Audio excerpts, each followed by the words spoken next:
student, this is your civics class 8 chapter 3 part 1, and your chapter name is why do we need a parliament. We in India pride ourselves on being a democracy. Here we will try and understand the relation between the ideas of participation in decision making and the need for all democratic government to have the consent of their citizens. It is this element that together make us a democracy, and this is best expressed in the institution of the parliament. In this chapter, we will try to see how the parliament enables citizens of India to participate in decision making and control the government, thus making it the most important symbols of Indian democracy and a key feature of the constitution. हमें सांसद क्यों चाहिए? हम भारतीयों को इस बात का गर्व है कि हम एक लोकतांत्रिक व्यवस्था का हिस्सा हैं। इस अध्याय में हम निर्णय प्रक्रिया में सहभागिता और लोकतांत्रिक सरकार के लिए नागरिकों की सहमति के महत्व जैसे विचारों के आपसी संबंधों को समझने की कोशिश करेंगे।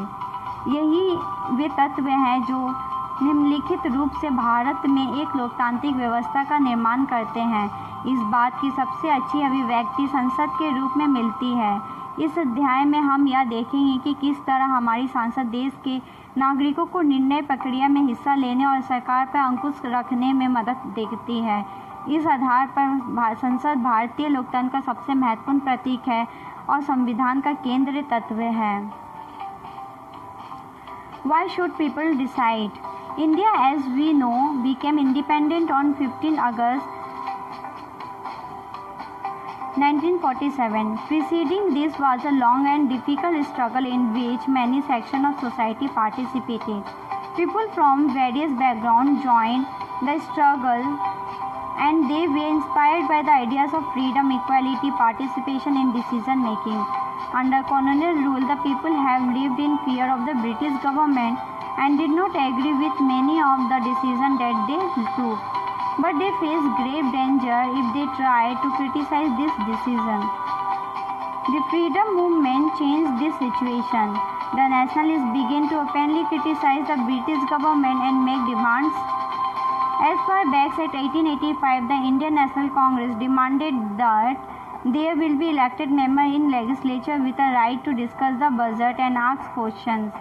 The Government of India Act 1909 allowed for some elected representation.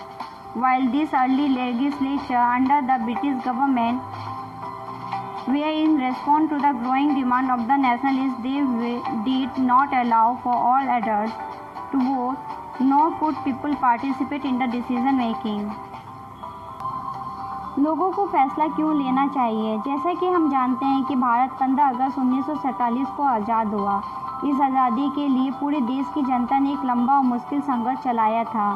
इस संघर्ष में समाज के बहुत सारे तबकों की हिस्सेदारी थी। तरह तरह की पृष्ठभूमि के लोगों में इसमें भाग लिया।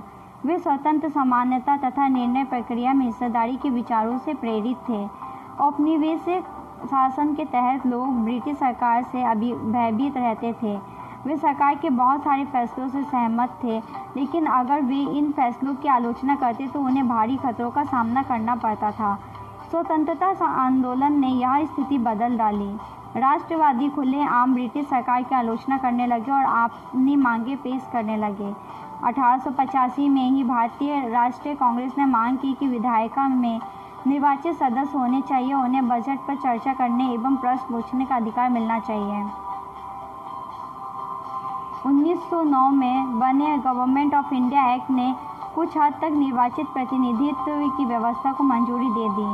हालांकि ब्रिटिश सरकार के अंतर्गत बनाई गई ये शुरुआती विधायिकाएँ राष्ट्रवादी के बढ़ते जा रहे दबाव के कारण ही बनी थी, लेकिन इनमें भी सभी वयस्कों को ना तो वोट डालने का अधिकार था और ना ही आम लोगों को निर्णय प्रक्रिया में हिस्सा ले सकते थे। This is the end of this video. We will continue this chapter in next video. If you have any doubt, please let us know. We will try to clear your doubts in another video. अगर आपको कोई संदेह है तो कृपया करके हमें बताइए।